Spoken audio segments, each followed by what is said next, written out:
Hello, everyone. Welcome to another exciting and educative episode of Life in the United States with your favorite host, Yemzi, popularly known as Omoyemi. Yes, on today's episode, we are back with another educative and interesting stories. But before I introduce my guest to you, I wanted to use this opportunity to thank all my viewers at home. I want to thank all my new subscribers. I wanted to thank you for the like and for the comments. I really appreciate you guys. You guys are the best. And for my new subscriber that just joined the program, I wanted to know what this channel is all about. Here we talk about life in the United States, especially for those of us who came from Africa. How has life been with us here? How has life treated us here? And we talk about our journey, we share our experience, we talk about challenges, we talk about tries, and how we are able to overcome all those challenges to get us to the particular place that we have presently in our life. That is what we talk about here on this program. And like I always tell people, you never know how your story can actually make an impact out there. You never know how your story can touch someone out there until you share this lovely and beautiful story so that people can learn, because you never know your purpose. Telling about yourself, telling about what you have been through or what you have passed through can actually help a lot of people out there, because you never know who is going to be touched with your story. So that is why this channel, I gave I gave opportunity to people to talk about their life, to share their life journey with other people so that they can actually make impact out there. And if you are the type of person who love to be inspired by other people's journey, by other people's story, this is going to be the right channel for you. So you may want to do what? Click on that subscription button. Make sure you like this video and make sure you share this video with your loved ones at home, because we're going to have a lot to learn together. Yes, like I said, I'm here and we are here and we are back and better. I know a lot of people, a lot of you have missed me. I have a lot of calls telling me, oh, when are you dropping your next episode, stuff like that. But we all know how busy we are in this country. Everybody have one or two things to do. So if you have found someone who wanted to share this moment with you and let us talk about their life and others, that's something you need to appreciate, and that is something you can never take for granted. So I wanted to use this opportunity to thank my guest for coming here to this program today. And she's someone that I really admire so much. And because of her intelligence, because of the way she carries herself, because the way she speaks. And one thing about her that I really, really love is that you will want to take one or two things of her character to add it to yourself, because she is very, very smart. She's the model. She's super, super smart. Don't get that one. Don't take that one away from her. I wanted to take one or two things from her character, because she had a good character, to add it to yourself, to add it to your life positively. That is who we have here on this program today. And I'm very sure you guys are going to learn one or two things from our story today. Welcome, man. And Wow, thank you for that was a coming. lot, Thank but you. thank you. Thank you for coming here. I'm You're really, really welcome. super excited to have you here today. And I want to thank you for your time. Thank I you. want to thank you for your support, because it's not a lot of people that wanted to support this. Yeah. For you coming here, trying to, you drive all the way here, and it's about like 45 or 40 minutes or so. I really wanted to appreciate We're you all for coming. sisters, so. Thank you so much. Can you please introduce yourself to the guests and tell them about your name and what brought you here to the United States? Okay, to the United States. Okay, Yeah. well, hi everybody. My name is Toyin Amusha. Like she said, I'm mother of two. And what brought me to United States? Um, I think school, right? College, and it was just an opportunity, right, for me to be able to school here. And after that, my parents were like, stay there. I wanted to stay Oh. after that. Oh. And then and then after a while, I wanted to come back home, and my parents were like, nah, just stay. And here I am. So I've been staying since. what year was that? This is 1999. So I already started my college in Nigeria. Oh, okay. We're gonna And get into that yeah, later during the so question. So you came in 1999. 99. Oh wow, that's it. Looking, I wanted to like ask that what were your initial impression of America when you first arrived? What was your initial impression? What really inspired you when you first came here? Like, oh, I'm in United States. So, I mean, I came in March. It was right after my birthday. It was a week after my birthday, so I Okay. remember. So I came in March, and so was and I came to New York. I mean, New Jersey. New Jersey. Okay. So, I mean, for those who are not familiar with New Jersey, it's very close to New York. It's right next to one another. So, or to each other. So, it was cold. That's where I'm going with that. So March is like spring, Yeah. right? Yeah. Or I don't even think it's spring. It's kind of still winter going to spring. And when you're talking about up north, which is usually colder, Yeah. so it was cold, but maybe the excitement. I mean, I knew it was cold. Yeah, it was cold. It was cold. I liked it, but it was a cultural shock too, because especially the language. Yeah, I know. In Nigeria. I Okay, so know. maybe for anybody. We gotta get to Yeah. that. We gotta So get to yeah, that. the difference in culture is Oh, there. okay. And how did your expectation of life in the US compare to the reality once you got here? What was your, expectation of life in the US when you come here? And I'm here now. And what was the reality for you? Okay, I'm here in the United States. Right. And okay, maybe how you view it or Right. how you think about it. Now you are here. What was your reality? I wanted to go back. I liked it, but I wanted to go back. I mean, like it was like to me, it was like it was both, right? Yeah, I like it that I'm here. And I was still young, right? And so, and a lot of my colleagues already, right after high school, they already came here. Oh, wow. So then you're like, okay, I want to be, like you have this view of how America is. Everybody wants to come to America. You think it's so cool. So that one, it was still there, like, oh, I'm in America now. At the same time, it's like, I miss, and again, I think before we started this, you mentioned something about yourself, being here by yourself. Yeah. Same thing, I don't have any family here. A lot of my families that are abroad, they're in UK. Oh, Because that's where my dad did his education. So I'm here all by myself. So it was lonely. Even though I was staying with like family friends, but it was lonely. Again, the culture is different. And then it depends. Like I had everything in Nigeria. I know. So my next question for you is that what are some of the biggest cultural differences you noticed when you first moved to the US? What was I think the first one is the accent. Like you just know in Nigeria you think, oh, I can speak English. Oh, my English is so superb. Oh, my grammar is so correct. I know. And then you open your mouth and people are like, huh? What do you What? Say that again? Excuse me? And even they're speaking to you and you're like, what?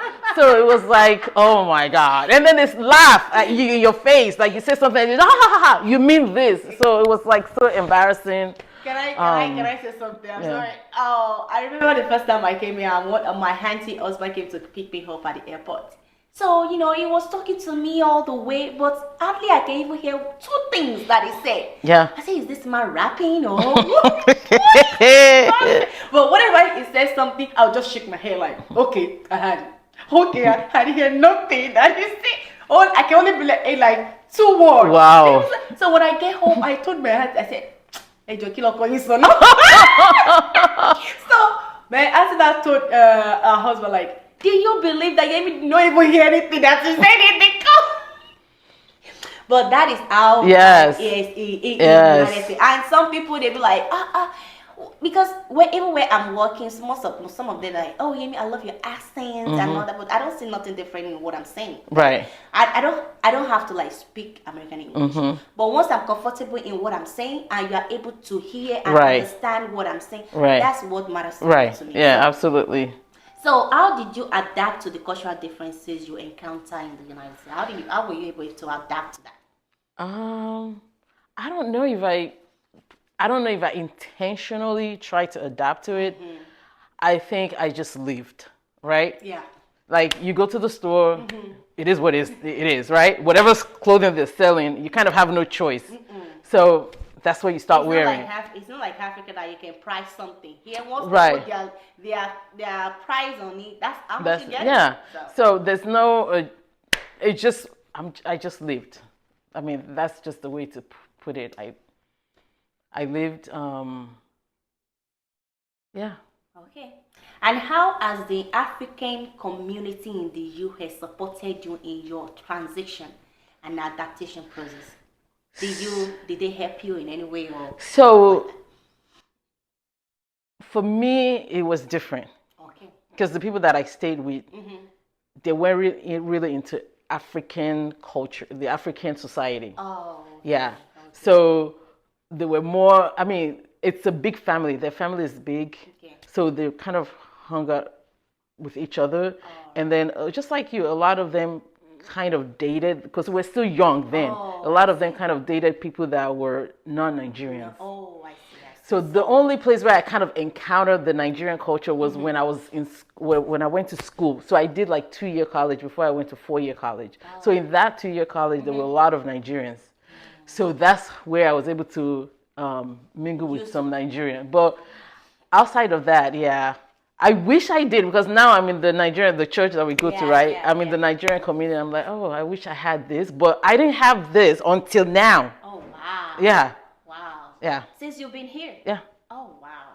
And how did your educational or professional background from Africa translate to opportunities in the United States for you? I think it did, right? Because you're speaking English. You have some other people coming from like French-speaking country, Germany, wherever, that they have to learn English, right? Yeah. For us, at least you can hear it. Like you have to, you have to pay attention, but at least you can hear it. And when you speak, if you try to slow down a little bit, they can hear you. You can. But for somebody that English is their second language, I think it's much more harder. So I think having that education background in Nigeria really helped. Yeah. Okay.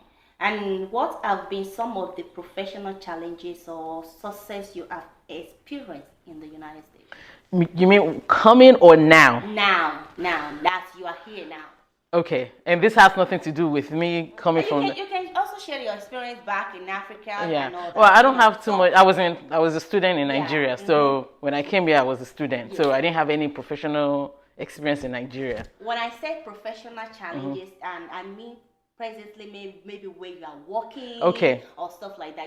Something that you have encountered in your place of work that you can see like, oh, how are you able to overcome all those things? Because sometimes when you are working in the midst of all this, when you boo people and stuff like that, you're gonna experience one or two things that you'll be like, why does this happen? Why does this have to happen and all that? And how were you able to, navigate through all that and you stand your ground and those are the things I wanted you to talk about. So I think number one is the way you carry yourself matters a lot. Yeah. But that doesn't mean that people will treat you like that, especially because of skin color. Let's just be honest, right? So definitely racism is one thing, right? So people will treat you the way they see you before they treat you the way get to know you. Exactly. So definitely I encountered that, but I kind of just overlook it. I try not to.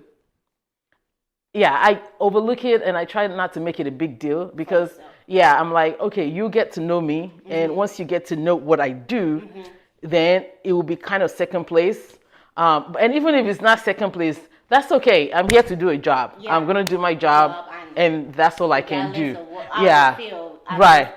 Because when I was working at one place and because I was African and I have an accent, which I'm proud of it. Yeah. You know what I'm saying? I never feel like I have to speak any other language or I have to speak like people that are here. Even my husband is an American. I speak my own English. My husband speaks his own English. But we understand each other. You know what I'm saying? So when I go to work, Some people they judge me because of my accent. Oh yeah, They oh judge me yeah, because of my look. They judge me because of, but I don't care. yeah, Because you don't know me. right. You don't know me. You don't know the type of person I am. So you're looking at me and judging me. I just overlook you. I do what I have to Yep, do, and absolutely, I just absolutely. let that be because Yeah, one thing I don't allow negativity. yeah, Don't bring that to me. right. Try my best to stay positive with myself. Yeah, I don't want that. yeah, So whatever you're bringing, you can keep it to yourself. I'm yeah, good. yeah. That's it. And another thing is like, so sometimes it's ignorance on their part, right? So then I'm like, I always remember what Michelle Obama said, like, when people go down, we go high. Yeah. You don't go down with them. At all. At So, all. I remember, and this is so and it's not only from it's not only from people that, okay, I'll just say it's not only from white people, right? Even African Americans, they treat you differently. Differently, yeah. So I have a lady, like, this is like one of my first job, right? So I was working in retail, Mrs. And no, was it Mrs.? No, yeah, it was. And so I was looking for a pen, and I said biro. I You're gonna look at you like. just, she was like, what? I'm like, oh, then I caught myself. I'm like, a pen. She's like, what do you call it? I'm like, I call it this. She's like, no. But the way she said it, she said it with so much attitude, like very insulting, like, no, it's a pen. And I'm like, I said it, I didn't want to be nasty. I'm like, you're stupid. Because the thing is, she's ignorant, right? Yeah. Just because American says it one way, that does not make it the right way. Yeah. So, How does the work culture in the US differ from that in your home country? I know you are saying you have been here where you are in a college or stuff like that. But even the fact that you are here, I mean, you know what is going on in Africa. You hear the news. You hear you still have some family back home that I they can do. tell you that this is how my work is. Right. So what do you think is the cultural difference from here than Africa or from Nigeria? So, Let's put it like that. I mean, like when I was growing up, my mother always brought us to her workplace. Okay. So they call us mommy today. So I knew a lot about her work situation. Oh, okay. So, and I know, and even, my sister, yeah, she worked in Nigeria. She's not in UK, but she worked in Nigeria for a long time. So, sometimes when we talk now, so what is the difference? So I kind of know what goes on in Nigeria a little bit. Yeah. So I remember in Nigeria sometimes when I go to see my mom, and she was a senior manager there, so she was like one of the top people there. But she had regional managers, district manager or whatever coming. And when those people are coming, everybody stands up, everybody's running around. Yes, sir, yes, sir, yes, sir. But here it's like, my CEO is coming, and we're like our desk. Yeah. Hi, Bob. Hi, good morning. And everybody's doing. Some people don't even say hi. They're like, I'm busy. You're working. I mean, like, yeah. And even they come and say hi to you. They're like, oh, hi. What's your name? Okay, hi. And then, so the difference is, I mean, there's a big difference. One of the differences is in terms of seniority, like treating certain people with respect because of seniority. That's not there. At all. Everybody treats each other the same. So I like that, right? I like that. What else? And then also so we're talking about seniority. Everybody treats each other the same with respect. Another one is you treat each other with respect. So let's say somebody is not performing or somebody did not do something that you expect, and you're in a meeting. You don't yell at that person or insult that person. And I've heard in Nigeria, and even my mother tells me too, like, what is this? What is this nonsense? Yeah. Why didn't you do what I asked you to do? I asked you to do it yesterday. Why didn't you do it? And they'll put it right in front of your face. Yeah, and everybody is sitting in a meeting setting, and you're just insulting. Get out! Like, this is somebody that has kids, a father. This is somebody that is a senior person too, is a manager to other people, even if he's not a manager. And you just insult that person. You can never do that here. You will still talk with respect, like, okay, but I asked you to do this. Is there a reason why you didn't do it? You still ask, oh, okay, can you get it done next? Or let's take this offline and talk. So they treat you with dignity. And I think that's one big difference in the culture. I I know. And how do you balance maintaining African traditions while embracing American customs, especially with your children? Oh yeah. So one thing I try to teach my children. So like I said, you know, maybe it's an unfortunate thing. I didn't really interact with Nigerians just because of when I came where I was, and after that, some places that we lived, there were not a lot of Nigerians. But I just try to tell my kid, like, and fortunately, my mother came. She passed now, but she came and she was able to also help them. But I try to tell them, listen, Nigerian culture is different. We respect elders. We respect seniority. So when you see your elder, and and even some Americans do the same thing too. I mean, I know some Americans that is yes, ma'am, yes, sir.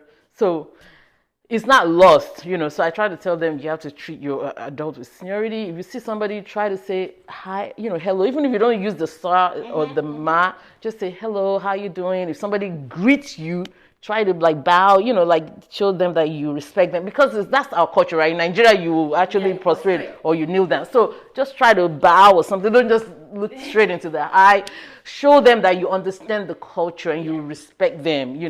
And then when you're talking to adults, be careful how you talk, right? Don't just talk, or don't even talk back if you can avoid it. So I try to, I think respect is what I really, really try to teach them, because I think teaching your children right from wrong is a general thing. I mean, you would, yeah.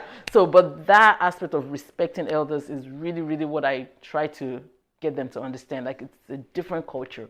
Nigeria really, really, especially Yorubas, which you are, they really, really appreciate that. Yeah, because I can remember when my husband first met my godmother, and one of his son prostrated to my husband. My husband was like, "What's What is that?" this? You understand? I said, because he doesn't know about that. I said, that is the highest respect Right. you can get from Africa. If somebody see you for the first time, Right. a man, and they prostrated to you, I say that is the highest respect Right. you can get from them. See, my husband was like, wow, wow, I've never seen anything like that. I said, yes. I said, if it is a girl, they will lean down to make sure that they give you that respect that you deserve. And my husband really appreciate that. Yeah. And my grandmother was trying to tell him, like, if you are a wife back in Africa, if you wanted to give your husband food, you have to lean down and give. I said, that's our culture. Right. But here, they don't do that. You know what I'm saying? So you have to put that in your kids. Yes, so yes, let them know absolutely. that, hey, this is in the morning. Sometime I'll tell my kid, if you want to greet me in Asia, you have to say Eka Aroma. Yeah, I do. Yeah, say Eka Aroma. Yeah. Well, mommy say, say Eka Aroma. It's just the way you greet your Absolutely. mom. And if you want to greet your dad, you say Eka Aro Daddy. Right. Even I'm telling you, it's my culture. Right. You have to, and that I also tell her the English part of it. It's like, good morning, mom. Good morning, dad. Like my son sometimes is like, hi. I'm like, if I slap your face, who are you saying hi to? Good morning, mommy. Oh, even, like, they will call you. They'll say, "Hey." I said, "I'm not." No, I'm not. Yeah, I'm not your age. Don't call me No. Mommy. Yeah. Because those things. Right. I've seen a lot of people at my workplace. They talk to their mother like that. Hey, you. Hey, you. No. You can't call me hey you. No. I'm not your age. You. Nope. You have to put that respect in them, and that it will help them in the future too. Because you never know what can happen. Right. Maybe there's a war, anything happen, break out, and all that, and whoever they are with, and they are able to show that respect. They know that this person is from my culture. Right. This person is from my people. They understand, even though he's an American. Right. They understand this is how we do it over there. Yes, so absolutely. We have to put that in our, case. So what are the difference in raising a family in the US compared to your own country? If you want to, like, you know what I mean, raising kids here. So, let me see that question, because I didn't raise any kid in Nigeria. but if I look at, I was a kid, right? So I was a kid at one point in Nigeria. I think one of the differences, and maybe it won't be peculiar to Nigerians alone, but one of the differences is definitely in America, you try to understand your kids. Yeah. Like, where are they coming from? Like Nigeria, there's no one that says final. Do this, yes, ma'am. Yes, that's what that's exactly what I want you to, Yeah. to emphasize on. Right. Yeah. So if there's no negotiation, there's no understanding. It's like shotishe, yes ma'am, motishe. It's either my way or no no way. way. There is no, But in America, you try to understand, and then in Nigeria, you boost before you know it goes gas. But in in America, it's like okay, like I mean, when my son was growing up, I disciplined. I beat him. I spank him. Yeah. So for people that don't know what beat is, I spank him. My daughter, maybe because I'm older now, because I give birth to her like in my 40s. So I try to, I'm a little bit lenient with her. Yeah. Your daughter? My daughter, a little bit. I still spank her once in a while, but my son, I did spank him. But as it got older too, I stopped that and I try to understand, like, okay, why didn't you do this? Like, I told you to do this. And then I also like educate I think in Nigeria, like maybe because of their parents, we don't educate ourselves. Yeah. We just do things with emotion. Like we just react. Shit, bass. Yeah. But here it's like I try to educate myself and like learn different skills of how to raise kids. And I pick the one that I think is best. Like for example, they may say, okay, maybe try to do a reward system. Like if you do this, I will give you this. Yes, right. That helps them a lot. That helps them a lot, right? You say, how can we do this together? Maybe they're not cleaning their room. Oh, okay, your room is dirty. What can I do to help you so that you can get your room clean? Nigeria, when there's no such thing. Have you cleaned that room before I come? You haven't cleaned it? You don't clean it, no food for you. Yeah, no food for you. They're just gonna let you know straight. So it's your option. Yeah. It's up to you if you want to do it or you don't want to do it. Right. But here we try to understand. We try to understand. Okay, why is this thing done? And the tones that you speak to your kid, that you talk to them, is totally different from the tones people talk to you in. If they want to talk to you, it's about yelling. Yep. You have to do this or you don't. You don't. Because I can flashback with me and my mom and all that. I try my best not to be like that woman because I know I try my best too. Don't do that. Because sometimes too, we wanted to like go to that area. Yeah. You have to control yourself. Yeah. I don't want to do I that. know. Because sometimes, even though they are kids, I'll be like, but I'll just be like, you know what? Okay, so why is this thing not done? So because your tones matters a lot with your kid. Because if you are the type of mother or you're type of parents who just yell, they'll get used to that. Yeah. They'll be like, okay. I know they get used to that. And yes, it absolutely. will actually come out from them too. To you and to their siblings. Yes. And to their siblings. Yes.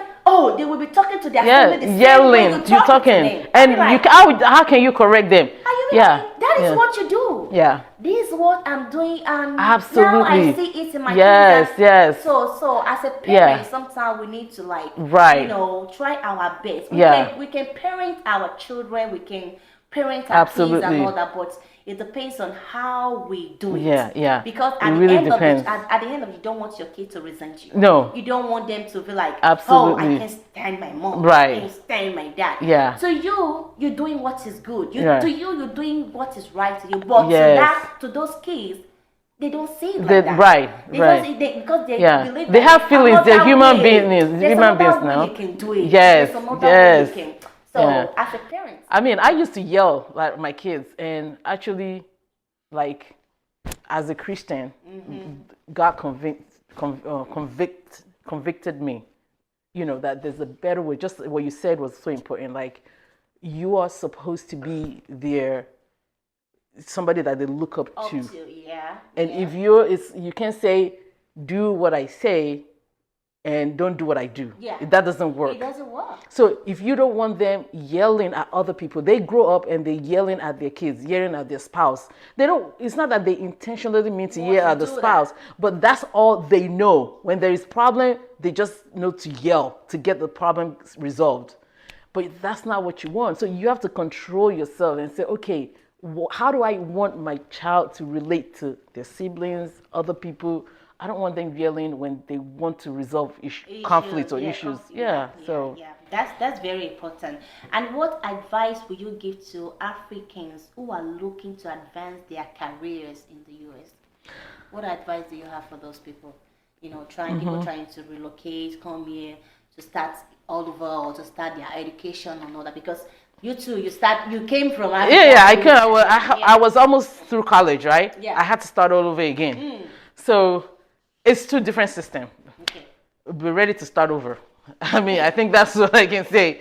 Be ready to start over. You know, I've seen doctors that started over. They started doing something else. They didn't. You can't just be a doctor in Nigeria and expect to be a doctor. You can't be an engineer and expect immediately to get a job and be earning the same thing that you're earning.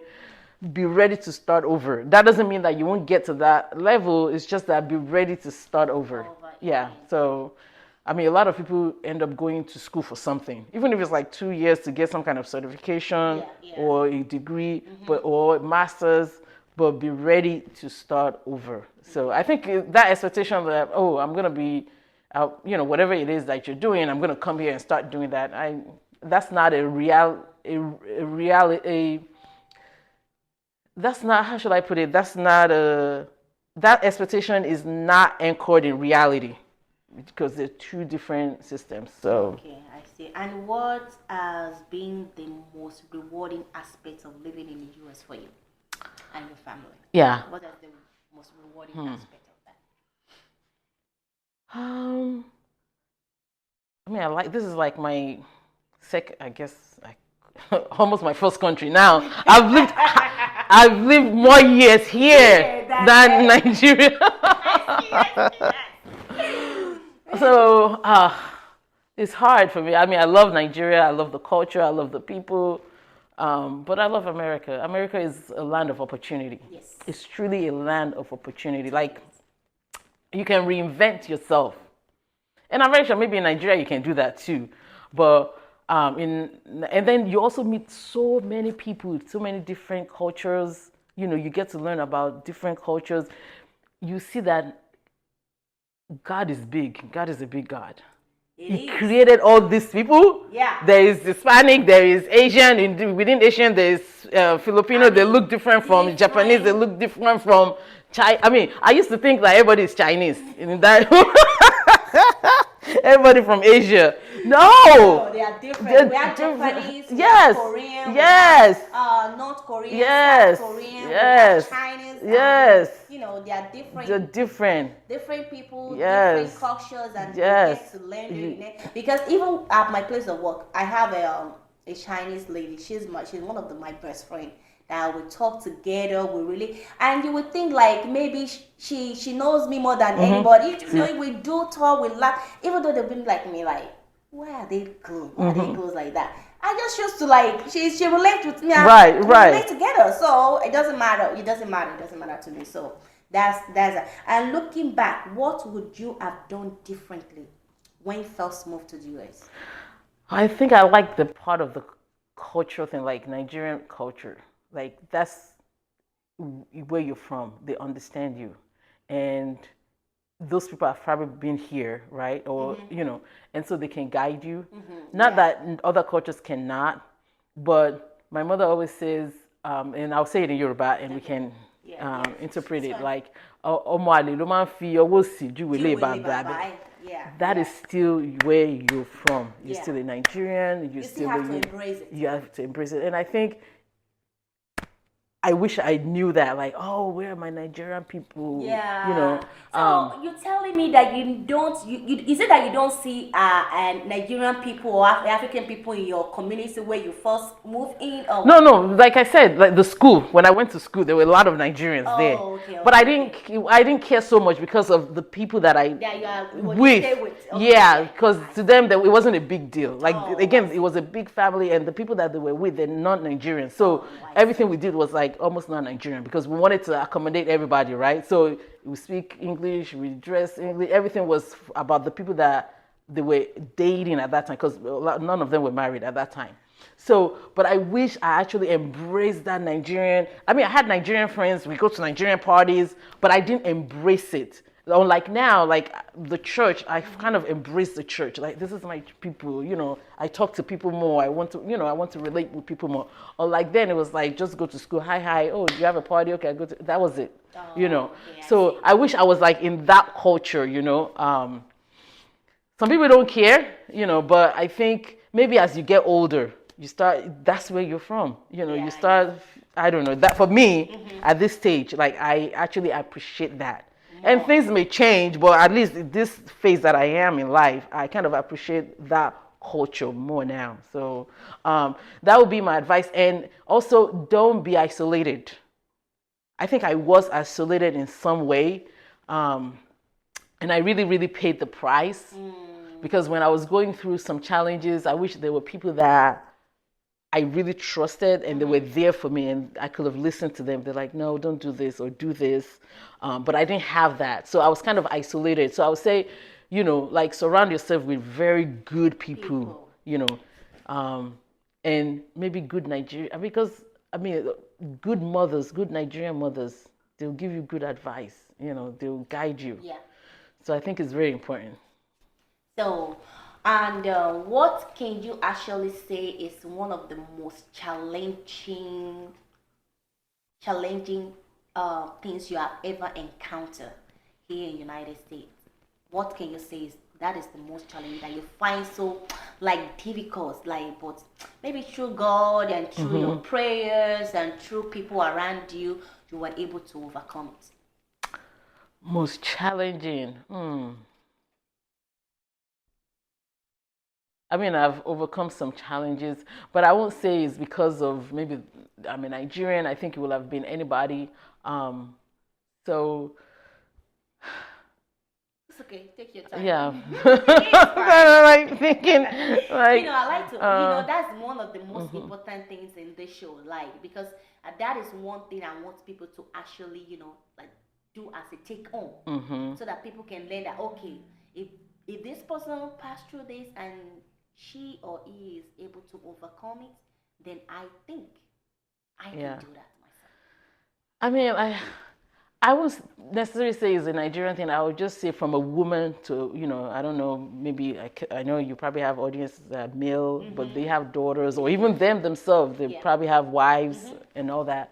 And as a woman to a woman, I would say is as a woman, be strong, right? And know what you want, especially when you're single. I mean, when we're single, we know what we want, right? We have that list. The man must be big, he must be strong, he must be tall, he must be handsome, he must be rich. Yeah. So, I mean, that's good.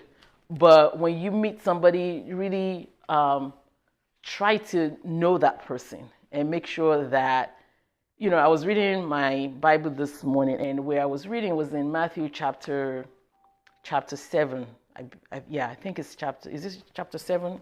I think it's chapter 7, and I can't remember the verse, but it was saying, don't throw your sacred things to dog. Don't give something sacred to dogs, and don't throw your pearls to pig, because they will trample on it, and then they will turn around and they'll tear you into pieces. So what is it that is valuable to you? If you're dating, marriage is valuable to you. Yes. Your home, your matrimonial home is valuable to you. Make sure it's the right person, and make sure you do your due diligence to make sure that's the person for you. Pray, talk to this person. Make sure you're not just hearing things because you want to hear it. You're hearing things because it's the right thing. And when you do get into that relationship, and you're going through a rough patch, like my advice is have a strong backbone. Like, just don't allow anybody to take advantage of you. Don't allow anybody to mistreat you. That would be mine, because that, for me, that was one of the areas, because naturally I'm a nice person, like cool, and I have a soft spot for people. I always feel sorry for people a lot, and because of that, I tolerated a lot of stuff. You have to differentiate being nice from people mistreating you. So don't allow people to mistreat you no matter what. So, I mean, that would be my advice for young women. And maybe there's a woman that you're going through something. And don't let people take advantages of you. Right. Don't let for people. your kindness. Yeah. Take yeah. it for your weakness. Exactly. and don't sit there too long. Hmm. I mean, I know as Christian we tell people, pray and hang in there. Maybe you just separate yourself for some time. Like, women need to stand up. Basically, women, you need to be strong. You need to stand up for yourself. You need to be able to know when to stay away a little bit from whatever situation that you're in, right?